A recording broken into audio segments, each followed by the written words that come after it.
রানুদি, আজকে তোমাকে নিয়ে একটা প্রাঙ্ক ভিডিও করব। তোমাকে বিয়ে করে আমার বাড়িতে নিয়ে যাব, আমার বাবা মায়ের রিয়াকশন দেখব। ও মাই god. A few moments later. বাবা, আমি রানু মণ্ডলকে বিয়ে করেছি। এতদিন পর একটা কাজের কাজ করেছিস। দুটো নেপালে টিকিট কেটে এনেছি, কদিন বৌমাকে নিয়ে নেপালে হানিমুন করে। বাবা, আমি তোমার সাথে প্রাঙ্ক করছিলাম। আমি রানুদিকে বিয়ে করতে যাব কেন? যাও বৌমা, সারা জীবন তো ব্লগাররা তোমার ঘরে এসে পড়েই থাকে। আমার নাতির সঙ্গে হানিমুনে গিয়ে আমার নাতিকেও একটু ভাইরাল করে দাও। যা সালা, প্রাঙ্ক করতে গিয়ে আমার বাঁশ হয়ে গেল।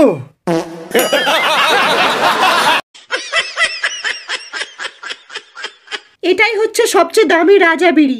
আমি জানি আপনার পটি ঠিক মতো ক্লিয়ার হচ্ছে না বলেই আপনি এই বিড়িটা খুঁজছেন, আর শুধুমাত্র আমিই জানি এই বিড়িটা কোথায় পাওয়া যায়। তার মানে আপনিও হাঁকতে হাঁকতে বিড়ি টানেন? সেটা এই মুহূর্তে আপনার না জানলেও চলবে। বাবা। হ্যাঁ বল। আমার কিছু টাকা লাগবে, বন্ধুদের সাথে পিকনিকে যাব। 31st তো একটা পিকনিক করলি। 31st না বাবা, ওটা আগের বছরে ছিল, আবার এই বছরে যাব। কাজ কাম তো কিছু করিস না, সারা বছর শুধু পিকনিকে গিয়ে কাটাস। আমি জানি তুই পিকনিকে শুধু মদ খাওয়ার জন্য যাস। ওই বন্ধুরা একটু খাইয়ে দেয়, তুমি টাকা দেবে হ্যাঁ কি না? 1 টাকাও দেবো না পিকনিকের জন্য। ঠিক আছে, দরকার নেই তোমার টাকার, আমি তাও পিকনিক করব। কোথায় করবি? আমাদের ছাদে করব।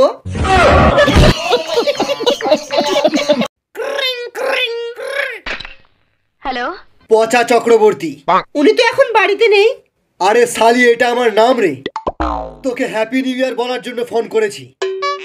এবার রাখ, রং নাম্বার।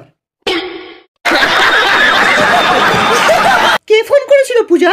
ওসব কথা বাদ দে, বাথরুমের গিজারটা খারাপ হয়ে গেছে, আমাদের ঠান্ডা জল দিয়ে চান করতে হবে। ও মাই গড, সাইকেলের রড। আমি জল গরম করেছি, আমি আগে চান করে আসি। না, আমি আগে চান করব। पहली फुर्सत में निकल। গরম জলে চান তো আগে আমি করব, আধ ঘন্টা পরে আয়। বাথরুমে তো আগে আমি পা রাখবো। হাট!